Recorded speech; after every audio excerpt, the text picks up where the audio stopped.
Hello दोस्तों, welcome to extra time और cricket chronicles with Chandresh. आप थोड़ा हैरान हो जाएंगे जरूर कि आप अचानक ये कैसे होना है कि we have started discussing again on this platform, in fact both the platforms. Chandresh, welcome to our show. First बहुत हाफ। बहुत शुक्रिया जनाब, आपने मुझे याद किया इतने दिनों बाद। मेरा दिल गदगद हो गया। मुझे ऐसा लगा कि आप मुझे भूल ही गए थे। नहीं नहीं नहीं, बिल्कुल नहीं।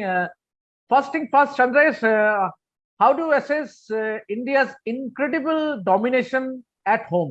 15 Test Series win, consecutive Test Series win. How do you describe it? अप्रतिम। ये शब्द मेरे जहन में आ रहा है। मतलब अतुलनीय। इस तरह का मैंने कभी देखा नहीं, सोचा नहीं। 10 साल होने आ रहा है, भारत कोई टेस्ट श्रृंखला घरेलू मैदान पर हारा नहीं है। और घर पे पिछले 10 साल में सिर्फ जब से वो श्रृंखला हारे थे वो लोग इंग्लैंड से, उसके बाद सिर्फ 2 टेस्ट मैच आ रहे हैं। एक पुणे में ऑस्ट्रेलिया के खिलाफ और एक पिछले साल इंग्लैंड के खिलाफ चेन्नई में। उसके अलावा ऐसा कोई टीम आया ही नहीं है नजदीक जो भारत को हरा सके घरेलू मैदान पर। और कितने सारे टीम आ चुके हैं, दक्षिण Africa, Sri Lanka, West Indies, Australia, England, New Zealand, Afghanistan को हराया एक टेस्ट मैच में। तो हर लिहाज से देखा जाए तो ये एक अविस्मरणीय दौर रहा है भारत के लिए। और उसके लिए बहुत बड़ा श्रेय जाता है कप्तान विराट कोहली और हेड कोच रवि शास्त्री के लिए, जब तक वो दोनों साथ में थे। और अब उस सिलसिला को आगे बढ़ा रहे हैं कप्तान रोहित शर्मा और हेड कोच राहुल द्रविड़। मेरा ये मानना है कि इस वक्त इस भारतीय टीम को घरेलू मैदान पर हराना मुश्किल ही नहीं, नामुमकिन है। जी बिल्कुल। मगर चंद्र, जो आपने जिस बात का आपने जिक्र किया कि जो टीम्स का आपने ऐलान किया, barring the exception of Australia and England, बाकी जो टीम्स है अभी कब जो मॉडर्न डे सिनारियो पे, they are not as dominant as if you take the top big three. Do you agree? बिल्कुल। और बिग थ्री से आपका तात्पर्य क्या है? आप किसे मानते हैं बिग थ्री अब टेस्ट क्रिकेट में? क्योंकि इंग्लैंड स्ट्रगल कर रहा है टेस्ट क्रिकेट में। साउथ अफ्रीका अब हाल ही में उन्होंने भारत को घर पे हराया। और न्यूजीलैंड में जाके उन्होंने 1-1 से बराबरी किया है। तो मैं न्यूजीलैंड को मानता था क्योंकि न्यूजीलैंड वर्ल्ड टेस्ट चैंपियन है। पर न्यूजीलैंड स्ट्रगल कर रहा है टेस्ट क्रिकेट में। वो भारत में 1-0 से हारा, बांग्लादेश से 1-1 पे बराबरी पे रहा, 1-1 की बराबरी पर उनका रहा। जो दक्षिण अफ्रीका के साथ पिछले साल वो इंग्लैंड से जीते पर वो वर्ल्ड टेस्ट चैंपियनशिप का हिस्सा नहीं था। तो अब मेरे ख्याल से टॉप 3 जो है वो है इंडिया, ऑस्ट्रेलिया और कुछ हद तक साउथ अफ्रीका। या do you see India making it to the final of the world test championship? क्योंकि अभी इस टेस्ट सीरीज जीतने के बाद they are at number 4 at the WTC points table. तो आप मानते हो कि ये Indian team can make it to the final of WTC? मुश्किल होगा, क्योंकि आपको एक बात बताते हैं, वो दो साउथ अफ्रीका में जो टेस्ट श्रृंखला हारी उससे बहुत बड़ा धक्का लगेगा। और तो उससे बहुत फर्क पड़ेगा। और अगले साल जो मुझे ऐसी खतरे की घंटी जो है वो एक ही चीज से है। इस वक्त अगले साल जब भारत और ऑस्ट्रेलिया के बीच में बॉर्डर गावस्कर ट्रॉफी का जो भिड़ंत होगा, मेरे ख्याल से वो है बड़ी चुनौती भारत के लिए। अगर उन्हें फाइनल में पहुंचना है वर्ल्ड टेस्ट चैंपियनशिप के, तो उस श्रृंखला को बड़े मार्जिन से जीतना बहुत ज्यादा जरूरी है अगर उन्हें वर्ल्ड टेस्ट चैंपियनशिप के फाइनल में जाना है। यानी मुझे पता नहीं बाकी टीमों की क्या शेड्यूल है, कैसे होगा, क्या होगा। बहुत कॉम्प्लिकेटेड है, पूरे पॉइंट सिस्टम को कॉम्प्लिकेट कर दिया आईसीसी ने। तो मैं चाहता हूं कि भारत अपना कर्म करे, मैच जीतते जाए और फल की चिंता अब ना करें, 1 साल बाद सोचे।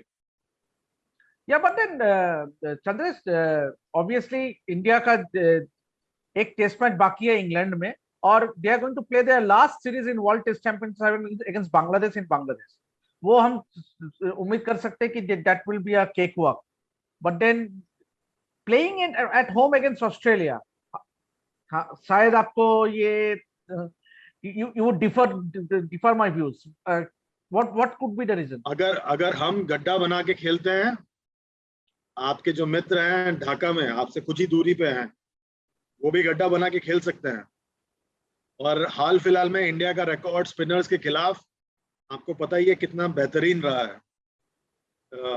घर पे हो या बाहर हो, स्पिनर्स के खिलाफ भारत के बल्लेबाज स्ट्रगल करते हैं टेस्ट मैच क्रिकेट में। मोइन अली का नाम सुना है ना आपने? उनका जो बेहतरीन रिकॉर्ड है टेस्ट क्रिकेट में, किस टीम की बदौलत है? इंडिया। और वो भी घट्टे पे नहीं खेल रहे थे आप। राइट। जो पुणे में टेस्ट मैच हारे, वो भी किस ऑस्ट्रेलिया की टीम से हारे आप, जिसके स्पिनर ने विकेट निकाला।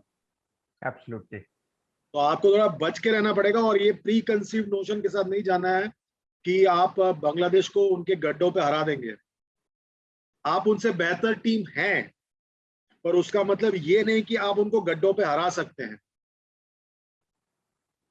Chandras, talking about this test, this test side, the Indian test side, आपको क्या लगता है कि we have more or less a balanced side now? Considering world cricket, आप देखें, आप चाहे देख लो ऑस्ट्रेलिया हो या इंग्लैंड हो या न्यूजीलैंड हो, this Indian team has they have all bases covered. या कोई कमी है आपको लगता है इस टेस्ट टीम में? आपको एक बात देखना पड़ेगा, और मैं मानता हूं ये बात को, कि भारत की जो टेस्ट टीम है, हमारे पास दो टेस्ट टीम है, एक जो घर पे खेलता है और एक जो घर के बाहर खेलता है। घर पे आप अतिरिक्त स्पिनर्स खिलाते हैं, बाहर आप अतिरिक्त तेज गेंदबाज खिलाते हैं, तो एक बहुत बड़ा बदलाव है।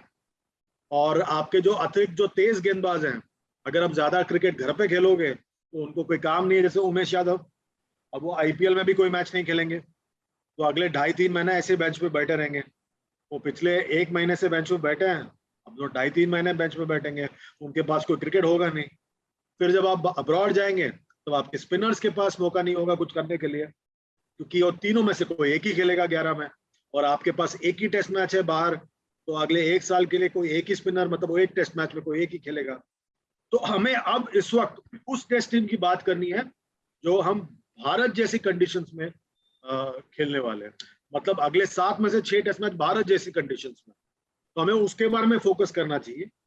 आपके पास 3 स्पिनर है, तीनों बहुत आउटस्टैंडिंग स्पिनर्स हैं घरेलू मैदान पर, और मुझे लग रहा है अगले 6 टेस्ट मैच में ये लाइनअप बहुत दिलचस्प होगा।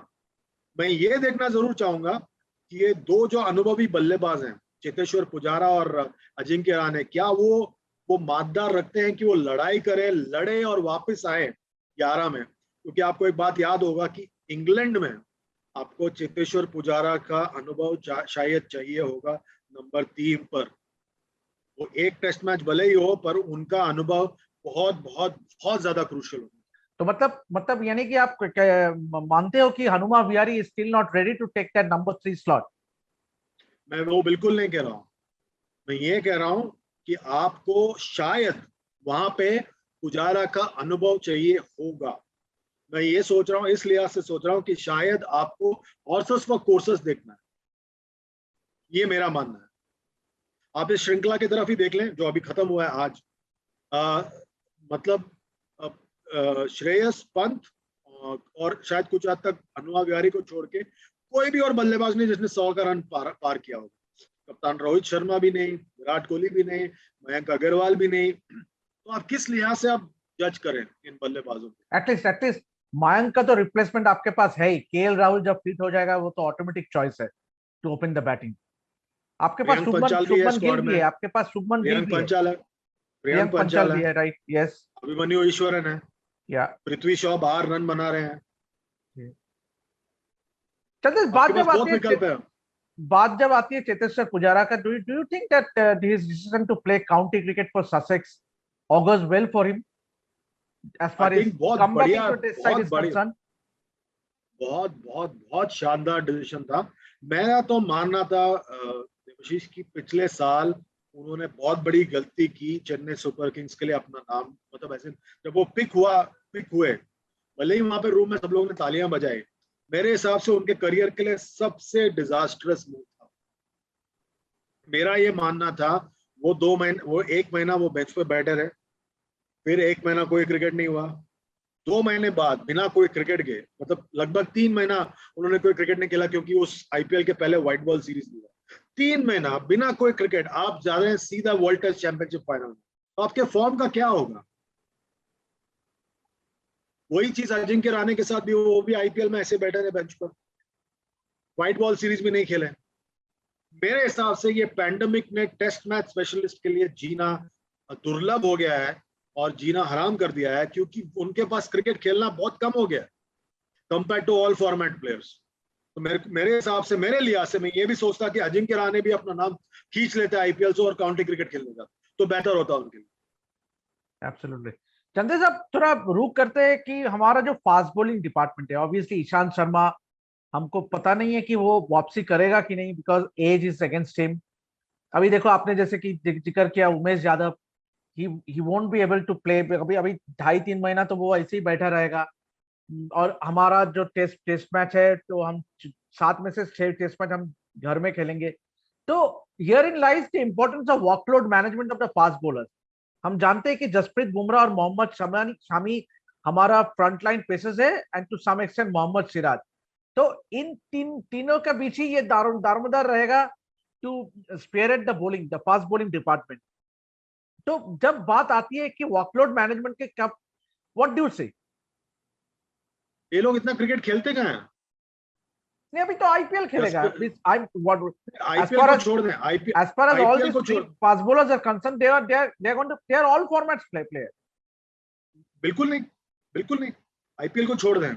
मोहम्मद शमी इन 2 टेस्ट मैच के पहले कौन सा मैच खेला? He was rested.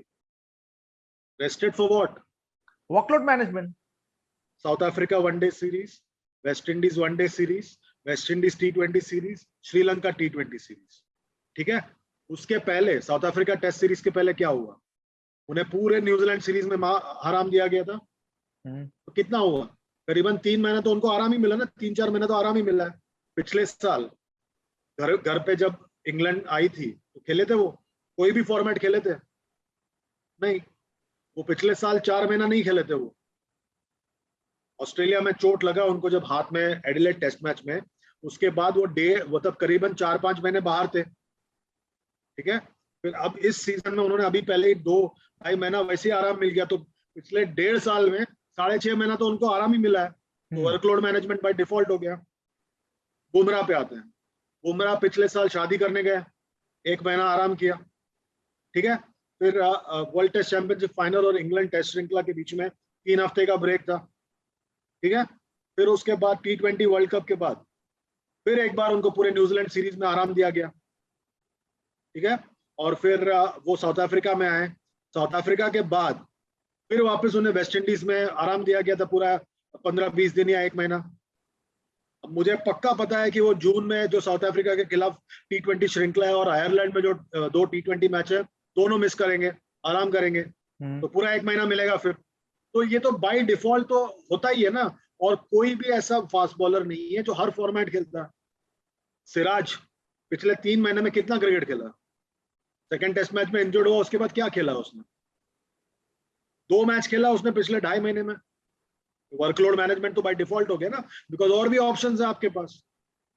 तो ये एक, मुझे लगता है पहली बात तो ये बायो बबल फटीग, ये बहुत मेरे ख्याल से एक फालतू टॉपिक है। पहली बात, मैं आपकी नहीं बात कर रहा हूँ, मैं जनरली बोल रहा हूँ, क्योंकि इंडिया के प्लेयर्स सब फॉर्मेट खेलते नहीं है, पहली बात। दूसरी बात, उनको रेगुलर 2-2, 3-3 महीने का ब्रेक मिलता है। अक्षर पटेल और रविंद्र जडेजा ही ले लो। अक्षर पटेल पिछले साल 3 महीना घर, जब इंग्लैंड गई टीम, उनको लग गया हाथ में, फिर वापस हो बाहर। वॉशिंगटन सुंदर 6 महीना से वर्कलोड, उनका बायो बबल फटी है, तो इंजर्ड है। रविंद्र जडेजा भी इंजर्ड थे, पिछले साल ऑस्ट्रेलिया में हुआ इंजर्ड, 4 महीना बाहर। अब वापस, इसके पहले चोट हुआ, 3-4 महीने बाहर। तो पिछले 1.5 साल में 10 महीना तो आराम ही किया है। क्या बायो बबल, क्या workload management?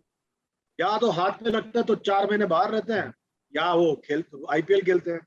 Workload management by default ही हो रहा है, किसी को कुछ करना नहीं है। शुभमन गिल ले लो, क्या क्रिकेट खेला उसने पिछले 1.5 साल में? इंग्लैंड में इंजर्ड हो गए, T20 वर्ल्ड कप तो नहीं खेलना था, न्यूजीलैंड के सामने शायद खेले वो, और उसके बाद वापस इंजर्ड। फिर न्यूजीलैंड से लेकर अब तक वापस पूरा 4 महीना आराम। क्या कोई सीरीज खेला उन्होंने? विजय हजारे, सैयद मुश्ताक अली, मैंने तो सिर्फ उनको इंस्टाग्राम पे ही देखा है। तो मतलब ये सब, मतलब हवाई बातें हैं कि वो वर्कलोड मैनेजमेंट। सबको तो आराम मिल रहा है, सब लोग 2-2, 3-3 महीने।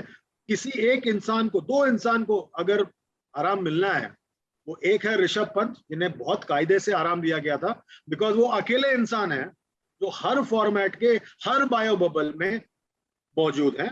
उसके अलावा बाकी सब प्लेयर लगातार ब्रेक लेते हैं। उन्होंने न्यूजीलैंड के खिलाफ टेस्ट श्रृंखला में 2 टेस्ट मैच में ब्रेक लिया और उनको अभी श्रीलंका के खिलाफ T20 सीरीज के लिए आराम दिया गया। उसके अलावा वो हर जगह मौजूद। और दूसरे इंसान जो है जिनको ब्रेक मिलने वाला है अब, वो है कोच राहुल द्रविड़। उसके अलावा बाकी सबको लगातार ब्रेक मिल रहा है। रोहित शर्मा को ही ले लो, 2 महीना आराम करके आ रहे हैं, छुट्टी करके आ रहे हैं, चोट लगा था उनको, पिछले साल ऑस्ट्रेलिया में भी चोट लगा था उनको, तो लगातार आराम करके आ रहे। तो ये मतलब एज एन इंडियन क्रिकेट में आपके पास इतने प्लेयर हैं, पहली बात, हर फॉर्मेट में अलग अलग टीम खेलता है, तो कोई टेंशन ही नहीं है आपको वर्कलोड मैनेजमेंट का और इंजरी। जी बिल्कुल चंद्रेश, बात जब आती है कि विराट का, obviously there were too many discussion की after 49 test Virat's average dropping down to below 50, 49.95 if I'm to be precise from 101 test matches. तो विराट का ये 71 innings वो he has not been able to convert those starts into the 100, and the manner in which he has been getting out to the spinners means is it an air of concern, do you say? मेरे हिसाब से उनको game time चाहिए। Game time इस तरह से कि उनको ऐसा गेम टाइम चाहिए जहां पे प्रेशर ना हो, और वो प्रेशर आपको आईपीएल में भी नजर आएगा, इंडिया के लिए खेलोगे तो भी नजर आएगा। मैंने एक सजेस्ट किया था, आई डोंट नो आपको याद होगा कि नहीं, कि जून के महीने में करीबन 3 फर्स्ट क्लास मैचेस हैं जो काउंटी क्रिकेट में है। जून के महीने में भारत 7 T20 मैच खेल रहा है, 5 साउथ अफ्रीका के खिलाफ, 2 आयरलैंड के खिलाफ। मेरा ये मानना है कि आप पूरा महीना जून का आप सेलेक्टर्स और टीम मैनेजमेंट से कहिए मुझे बख्श दो, मैं जा रहा हूँ काउंटी क्रिकेट खेलने के लिए, मैं रेड बॉल क्रिकेट खेलूंगा बिना प्रेशर के। काउंटी क्रिकेट में, रेड बॉल क्रिकेट में कोई क्राउड नहीं आता, शायद उनके आने से थोड़ा बहुत क्राउड आ जाएगा। बिना प्रेशर के खेलो, फॉर्म पाओ, 3 मैच खेलने में मिलेगा, आप अपने लय में आओगे और आपको बेहतर फील हो। मेरे हिसाब से उनको वो करना चाहिए और वो उनके करियर के लिए सबसे बेहतरीन बात होगा। उसके बाद आप टीम को ज्वाइन कीजिए इंग्लैंड में, जब वनडे और T20 होगा और टेस्ट मैच होगा, और फिर आप तो उसके बाद तो लगातार 1 साल तो आपको क्रिकेट ही खेलना है। वो 1 महीना आप काउंटी में जाके खेलें और रेड बॉल क्रिकेट खेलें, तो आपको उसका बहुत ज्यादा फायदा होगा, ये मेरा मानना है। जी बिल्कुल। On that note Chandresh, we are very close to our discussion, but जाते जाते एक आखिरी सवाल आपसे मैं जानना चाहता हूँ कि how do assess Rohit Sharma's captaincy? Obviously he has not yet lost a single match ever since he became the full-time captain. तो कैसे आप देख रहे हो रोहित का captaincy? How do see him? बहुत जल्दी है, ये टेस्ट क्रिकेट है, 2 ही टेस्ट मैच हुआ है कप्तानी करके, बहुत जल्दी है।